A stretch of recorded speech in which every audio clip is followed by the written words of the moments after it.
Oh, hey there. Welcome to another episode of John Works Too Much. Please don't tell anybody, definitely don't tell Kenny, but when I put gas in here, it's really just tea. What he doesn't know is I'm actually putting real gas in there on the side. What? Oh, hey there. Welcome to another episode of John Works Too Much. I feel like the gas tank's a little low today, so... Yep, stings every time. Today we're going to be putting new siding on, putting new windows in, and we're going to extend this porch cover and I think enclose it. So that should be pretty fun. A lot of you guys ask me questions, and literally every day somebody asks me this question: John, why are you so ugly? And I got to just say, that's not a nice thing to say to somebody. There's nothing I can do about it. And true beauty is on the inside. At least that's what us ugly people say. Anyway, we can't wait. We're gonna do a bunch of beautiful work here, and we're gonna make this ugly house into a much more beautiful house. And hopefully somebody can make me more beautiful too. So sometimes you think to yourself, maybe my helper is a little less experienced.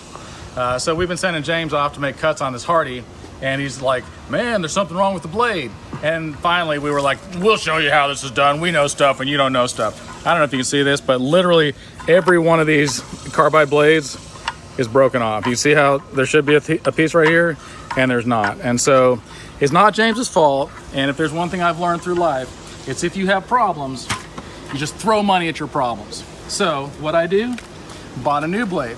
Now, I used to hate putting Hardy siding on because I cut it with the wrong material. And so it's helpful to know that there is a Hardy blade. I used to use dental floss to cut it, and it would take days to make a cut, and it looked horrible. It looked like I cut it with a rock. So don't do that. Now, a lot of people don't know, but Hardy blades, and I got one for the, so I'll show you the difference. Hardy blades are actually made in Arkansas, and a lot of people don't know this. See, a regular blade has a bunch of teeth, and it tells you right here, that's 60 teeth, that's for 60 teeth. That means there's 60 teeth around this thing. It's got some jagged things, it cuts nails, all kinds of stuff. It's pretty cool. A Hardy blade also is cool, but this has, did you say 8? I think it's 8 teeth, right? Yep. 8 teeth. 1, 2, 3, 4. It's almost none, right? So that's why it's made in Arkansas, is because it doesn't have a mouthful of teeth. Also, a bunch of people don't know this, but the toothbrush was invented in Arkansas, because if it was invented anywhere else, it would be called a teeth brush. All right, so we did some preliminary work. Now we're gonna get to some real work. Now we got the right blade, and we don't have to get mad at James. Poor James over there. He's actually crying a little bit, but we're not gonna bring that up because that's a painful subject. And then we're gonna keep going, and we'll get some stuff done, probably 28 minutes. All right, love you guys. Oh, hey there. So we're doing this job today. We're doing siding and windows and porch cover, and we're gonna close the porch and stuff, but we're doing it in white settlement. Now, we didn't have to do this job, but we figured white settlement, hopefully we're gonna get some white privilege. Some white privilege. Now, Kenny's probably not very prepared because he's wearing a black shirt, but still, we're hoping to get some white privilege. We're a little bit dirty. We were gonna make this video earlier, but we were really too busy working. And looking for that white privilege. And looking for the white privilege. Now, I think we should stop calling it white privilege, and we should start calling it American privilege. American privilege. Why is that? Because it's the American dream, what we're doing. We were looking for white privilege, and I think I found a bunch of carpenter ants, and what'd you find? A bunch of dust I found a and bunch dirt? of lice and dirt, and probably like termites, all kinds of things, right? Yeah. So here's the thing, American privilege, right? The average American eats more in one meal than the average African eats in a week. We are all pretty blessed. Now, I'm not saying that some people aren't blessed more. Clearly, I'm way blessed. I get it. You're welcome. And it's probably mostly because I'm white. I'm gonna be honest with you. Most of the time, I get these phone calls and they'll be like, John, you wanna do this job? I'm like, not really. I'm pretty lazy. And then they're all like, but it pays really good. I'm like, why? I didn't even tell you I wanna do it. And they're like, well, you're white, right? And I'm like, yeah. And they're like, you can probably do it from home. We'll just send you money. That's how it works. That's how white privilege works, right? That's exactly how it works. Every now and again, you have to kind of, alter the privilege a little bit, where you actually have to get your body and put it in a vehicle and take it to a job site. And then once that's you're like for peasants. Yeah, but once you're on that job site, you actually have to make your muscles move with tools in your hands. Oh, this is horrible. No, but you're making me nauseous. Stop it. That's please. the privilege. That's the white privilege I found anyways. So seriously though, the American dream used to be that you could go and start your own business, that you could go and you had the honor of being able to do whatever in the world you wanted to and contribute to society and provide for your family. And that is not the American dream anymore. The American dream right now is to do literally nothing. Everybody's dream is like, I hope I win the lottery. I just want to sit here and watch TV and do nothing and get drunk about it. And I just don't have very much respect for that. I think probably because we work too much. Right. Yeah, it's probably. Anyway, we're hoping to get some white privilege out here in White Settlement. We'll keep you posted and let you know, and hopefully we'll get something done here today. Oh, hey there. So as you can clearly see, we got the windows in, all the windows in today, and we did siding up to here, and then on the back side we got all the siding on. There, I'll show you a still picture later. We still need to do the sides. We're going to do the porch cover. We're going to close all this. We're going to put 4 windows in the front and a door over here, and we're going to build a deck. So, and then we're going to paint everything. So it's going to be beautiful. We were just talking to somebody, and we're like, "Hey, how are you doing?" And they said, "Oh, you know, I can't complain." And I felt really sorry for them. And I don't know if I've talked about this before, but gosh, I mean, let me explain how it works, okay? If you want to complain, you just simply forget about all the blessings in your life. You forget about all the people that love you and all the miracles and all the wonderful things that happen. You just throw that stuff away. You get it out of your mind. And you focus all your attention on minor irritations and really just let that stew inside of you and grow like a cancer of hatred inside of you. That's all you got to do to complain. I'm not good at it personally. I could just be like, man, John, you're like literally living in hell. Like you're sweating and bleeding, you look miserable, you're in horrible places. I'm like, I know, right? It's great. So anyway, we'll be back tomorrow. We'll get this thing done. I'm thinking maybe 2 more days, maybe just a series of 28 minutes. I'm not really sure. Love you guys. See you later. So Kenny? Yeah. What's up? Your shirt looks kind of messy. So it's about 4.5 suppers later. Supperman. Obviously I have my Super Supper shirt on, but this is what it looks like whenever I go through my supper dinners, my Super Supper dinners. Obviously it's a mess. Obviously you can tell the kind of stuff that I'm putting into my body is stains you permanently. Will not come off. Some people like to think that you can just get rid of your Super Supper suit, but really the best thing for any Super Supper suit is whenever you're done using it, just to go ahead and incinerate it, because it's very caustic. So today, flex your supper muscle real quick. Okay, here you go. Hold on. There's this one. Yeah, right yeah. Here. Okay. That's whenever this one gets tired. Yeah, okay. Shoveling the food in, you know. So and then there's this one right here. Oh no, that's a good supper muscle. And that's how you get that pattern on your shirt. It's kind of like eating like the Cookie Monster, but with messy food. Right, yeah. The trick is to get as much to your face as possible, at least waste half of it, get half of it in, but then, you know, swallow half of the half that you got in, and then dribble the rest down your chin. So, but you're pretty strong, right? I'm pretty strong, yeah. You think you could knock down that wall with one hand?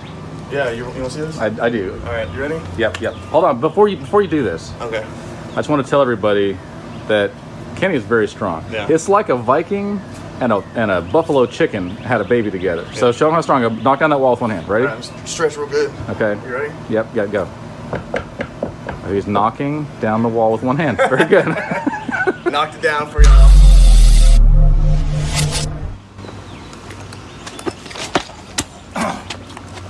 Whoa.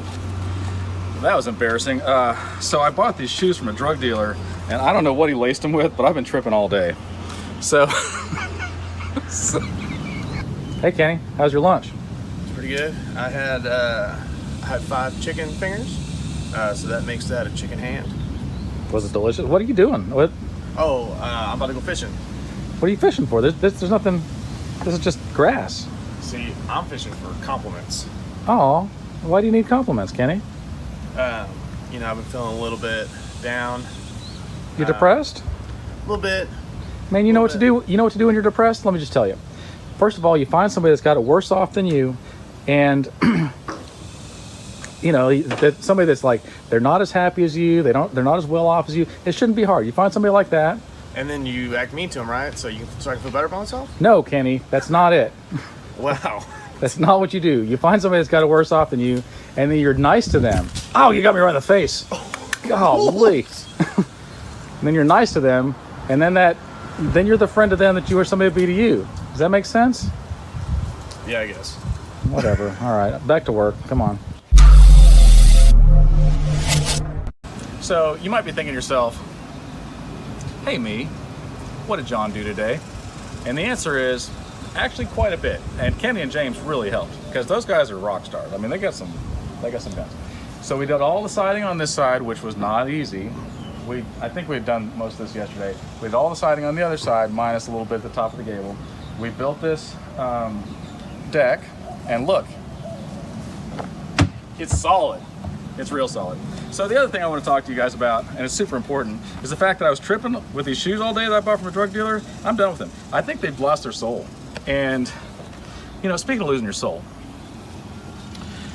sometimes people are really hard on each other, right? They want to criticize all the time. The world has enough critics, okay? Let's be nice to each other, for the love of God. Instead of finding all the things that divide us, let's find the things that bring us together, our similarities instead of our differences, because it really matters. Now look, we tend to judge ourselves by some like, oh, we're really forgiving, and we judge other people by this horrible, horrible metric that's like, you can't even do, it's not even realistic. And I think that it would be way better if we treated people with forgiveness. Because if I want forgiveness, I have to give forgiveness, and I desperately need forgiveness. And if I want mercy, I have to be merciful, and I desperately need mercy. So let's be kind to each other, okay? I think we're gonna get this done tomorrow. Tomorrow we're gonna make a porch cover right here. We're gonna enclose it, we're gonna put 4 windows on the door. We're gonna finish the siding, get everything trimmed out, paint everything, and hopefully be done. And that'll be 3 days or a series of 28 minutes. So we're just kind of chilling here for a second, and we're talking because, you know, we're pretty intelligent guys. Right? I mean, mostly Kenny, but I make up the 10%, he makes up the 90%. So then we started thinking to ourselves, hey us, yeah, hey us, not self. We should be doctors. Yeah. Now let me tell you why. Laughter is the best medicine, and we make you laugh. It's way cheaper. If we're not gonna be a doctor like that, then maybe we just be a doctor, you know, like this. Like, hey man, looks like your leg's out of place. Hold on a second. I got a hammer right here. Oh, we can knock that right back in there for you. Hold on, sign this paperwork real quick. Oh, yeah. Okay, it's gonna be like $1 million. Okay, ready? Bang, bang, bang, bang. Ooh, yeah, ooh, that doesn't look good. Here. Did anything happen? We need an anesthesiologist. Bite on this. That's another $400. Is that a used popsicle stick? It totally is a used popsicle stick. $400 for a used popsicle stick. That's not bad. Yeah, $400 plus the $10,000 for the anesthesiologist. So that's not too bad. All right, so have you guys thought about the fact that literally every drug ever made is tested against placebo? You know what that is, placebo? It's a sugar pill, right? So basically, they test literally everything. Like, hey, does this cancer medicine work? Let's try it with a sugar pill on half the people and the actual cancer medicine on the other half and see if the test results are any different. And a lot of the time, it's not that much different, which means that faith really has an awful lot to do with how you heal. I think it's kind of a good lesson. It's a really good lesson. Yeah. So the way that you think and the way that you act really makes a big difference. But anyway, if you guys want to come to us as doctors, we will totally make you laugh, and laughter is the best medicine. Everybody knows. There's even like a little phrase about that. We can do surgeries if you need it, minor surgeries, like outpatient kind of stuff. I don't think we could mark if you want to do like plastic surgery. We've got lots of plastic. What else you got? Oh, we got tape measure. We're going to be very accurate, down to the 16th of an inch. We can figure out how long your intestines are. Yeah, that could go on forever. Did you know that if you took all the veins out of your body and laid them out on the ground, you would definitely die? I feel better already, doctor. See? There you go.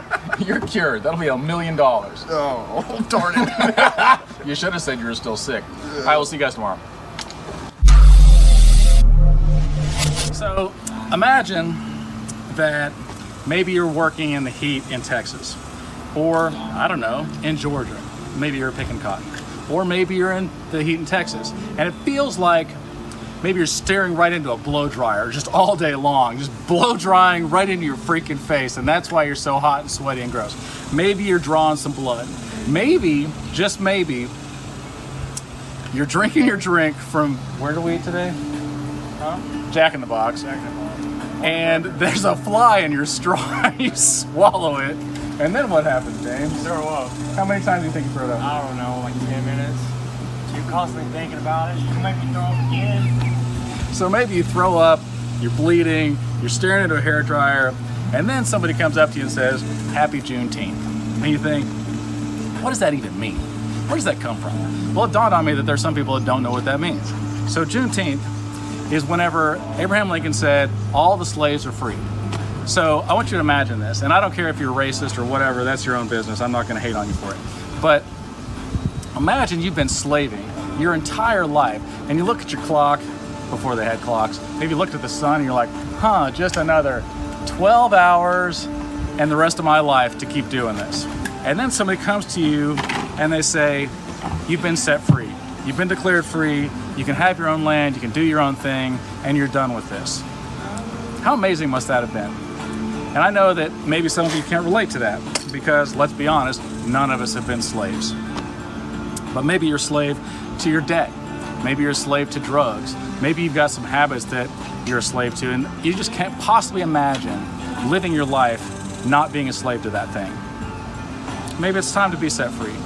Happy Juneteenth. We'll see you guys in a couple hours. Oh, hey there. As you can tell by the look on my face and how dirty I am and how bloody I am, it's been about 28 minutes. So obviously this was not here earlier this morning, and now it is. So we added this room, we added these windows, we added a door, we sided everything, we tied in the roof line. We also painted the house, caulked the house, did the siding on this other side. What else we do, James? James swallowed a fly and threw up a lot. We all kind of felt like we were looking at a blow dryer all day long, sweated a lot. That's pretty much it. Anything funny we can talk about? Kenny, got anything? I'm drawing a blank. It's been a pretty hard 28 minutes. Yeah, it's been a hard 28 minutes. Like we, usually our 28 minutes are like 27 minutes, and this was more like 29 minutes. But we're still gonna round up and call it 28. Also, we're not good with numbers. All right, see you guys tomorrow. So I'd like to talk to you guys about my new class I'm gonna start to teach. It's called offensive driving. It's like defensive driving, but you're on the offense. Because the best defense is a good offense. I don't know if anybody's ever told you that. So the first thing you gotta know is if you're in the fast lane, which we're not right now, because we got a truck that's probably throwing stuff back in the road like Pigpen. But if you're in the fast lane, you have a moral obligation to either go fast or get out of the way. Nobody here can count. Not you, definitely not me. I dropped out in 10th grade. What's the last grade you finished? 12. You graduated? Yeah. Weirdo. No wonder you're poor. I graduated too, John. Did you really? Yeah. That's why you guys work for me. New one. Kenny and I are driving along a few minutes ago, and we're drinking. Kenny, what were you thinking about? I was thinking about, Nothing, as usual. Yeah. Anyway, well, so I was thinking that we were swimming in a bunch of this stuff. It was a fantasy. So a lot of y'all are probably thinking, how why do is y'all get Kenny, why is Kenny so cocky? Yeah, why am I so cocky? Well, number one, it's because I don't know if you can see that, but I've got layers and layers of cockiness built up. I didn't do that, so somebody else built that cockiness level up for me. I'm not going to name any names. It's pretty irritating. Does his name start with a J? Yeah, it ends with Ames Moon? yeah. Anyways, so rule of thumb when you're caulking, if you get caulk on your hands, you don't need to wash it off with water. If you rub your hands together, friction dries it and it rubs off. So whenever you start getting it wet, it takes longer for it to cure. It creates more of a mess, ends up everywhere, like on this gun. Rule number two, when you're caulking, if you've got caulk in your hands and you're painting a wall, just take that caulk and rub it into a hole or on the surface. It doesn't matter. Get it off your hands so that your tools stay nice and clean, because whenever guys like us come around and we're doing anti-tornado construction, we want our tools to be clean, because anything that gets in our way is like, ugh, you know? Slows us down. Don't want to have to deal with that. So Yeah, that's so- what we're complaining about today. So, anything else you want to complain about? You want to give any hints on, like, do you ever Okay. show up? So today's a perfect day to explain to y'all how this works. So today's a half day. It's a 14-minute day. A lot of y'all are thinking, wow, y'all get so dirty, but then you'll see throughout the videos we don't get very much more dirty, you know, from like the first or second video of the day. And that's because when we show up to work, we just go ahead and cover ourselves in filth. We just throw dirt all Yeah. over ourselves, and we have buckets of sweat we pour on ourselves. Right, so you know the saying, like, dress how you want to live, or the type of job Dress you for the wanna job have. you want, not the job well, you we have. want to be super productive, so we show up and we start by looking super productive, and then somehow the work manages to happen right behind it. So this is what we look like. God, you probably look within the dirty. first You got hour, dirty hour and a knees. half. You got crap all over your And shoes. yeah, I just went kneel down in some dirt and just kind of like threw concrete all over myself. That's genius. And you just like throw it on yourself like the Cookie Monster? Yeah, and then so a lot of y'all think that it's probably, you know, better to get dirty early, so you just embrace the suck. That's not the case. It's so that later on in the day when we want to be lazy, people are going to look at us and go, well, it looks like he's being pretty productive actually. And that's just because we're dirty. So that's why we do that. Genius.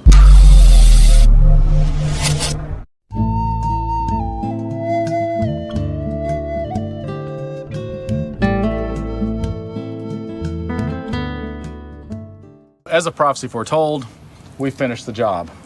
We took an extra 14 minutes on this job, which means another half day, but the customers are happy, and I've got a pretty firm policy of I'm not happy till you're not happy. Yay. Yep. So I just also want to say we love doing this. We love working for people because they're wonderful people and we love to bless their lives. But I want to encourage you guys to choose a career that you love, because then you won't work a day in your life. And by that I mean that career is not hiring. All right, see you on the next one.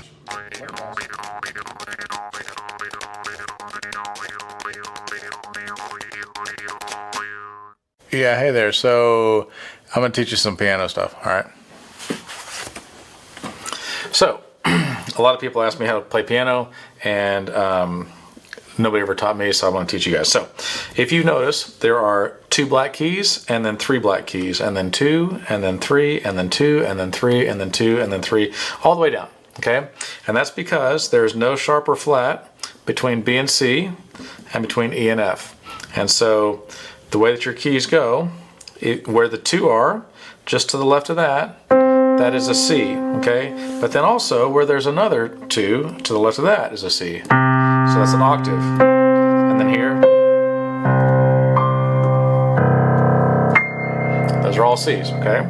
So, because you know that that's a C, then that's a B and that's an A. So you go A, and then the next one, okay, so all your white keys are A, B, C, D, E, F, G, and then it's back to A, B, C, D, E, F, G, and it keeps going, okay? But there's a A, and then the black key is a A sharp, because it's sharp, it's higher, right? But it's also a B flat, okay? So that's the same note, A sharp and B flat. So you go A sharp or B flat, B, C, C sharp, D, D sharp, E, F, F sharp, G, G sharp, and A again, okay? So that's interesting to know. There's only 12 notes, okay? So those are the notes.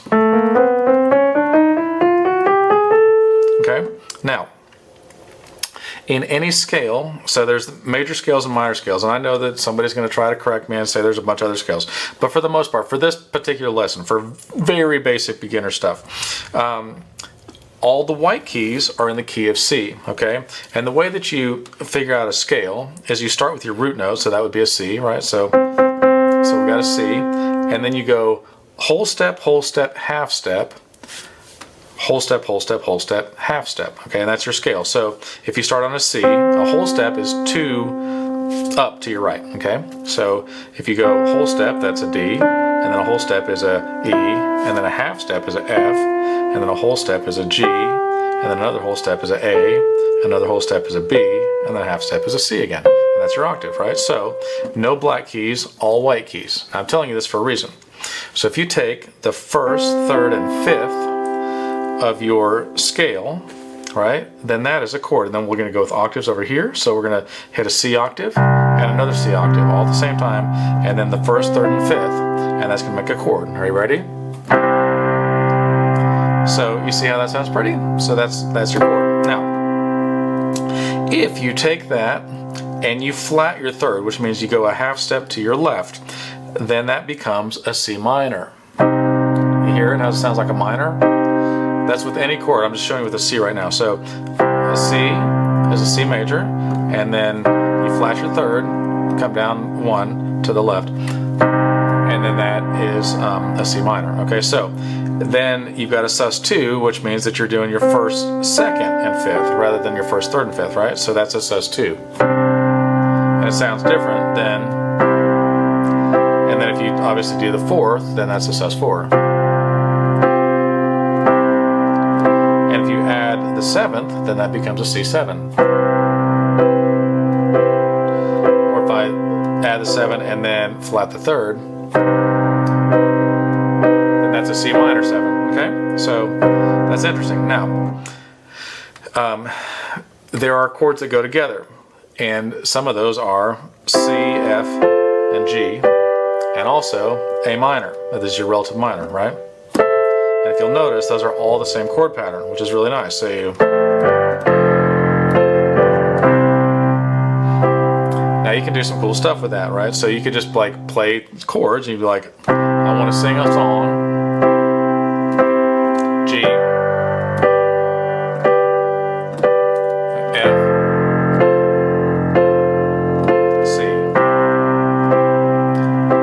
might be like, I want to play with that a little bit. G, F, back to C again. And then you can go to A minor. And we're going to go a sus4, and a G, and a sus2, and an F sus2, and then back to an F, and back to a C. We'll do it again. A minor, A sus4 minor, sorry, then a G, a sus2, F sus2, F, and a C. So that's an easy way to do something with that. Now you can play a million different ways, right? But for the most part, C, F, and G always go together, and the relative minor is A minor, and it always sounds good. Now, if you have a D, you notice that's a different chord shape, right? A C is like this, and a D is like this. But that is the same chord shape as an E and an A. Okay, so you do a D. And if you notice, they sound good together, which is important.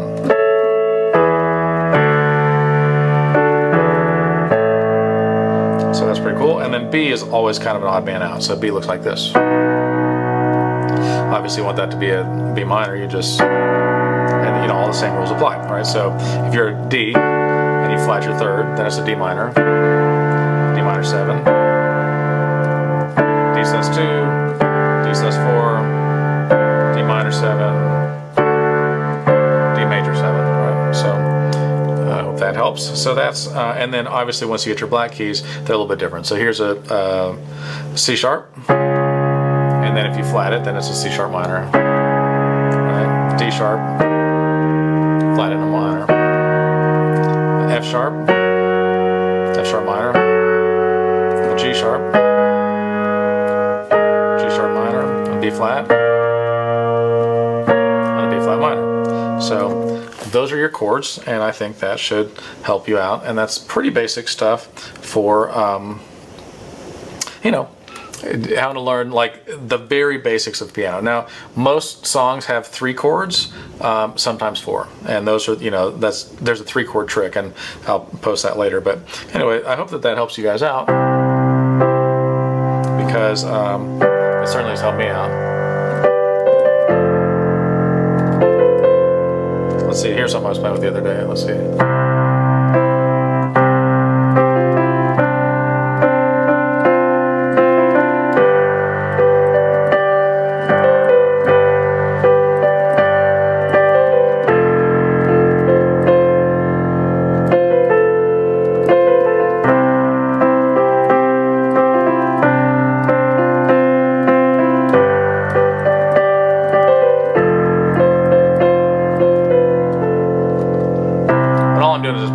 So that's just C, F, and G again, right?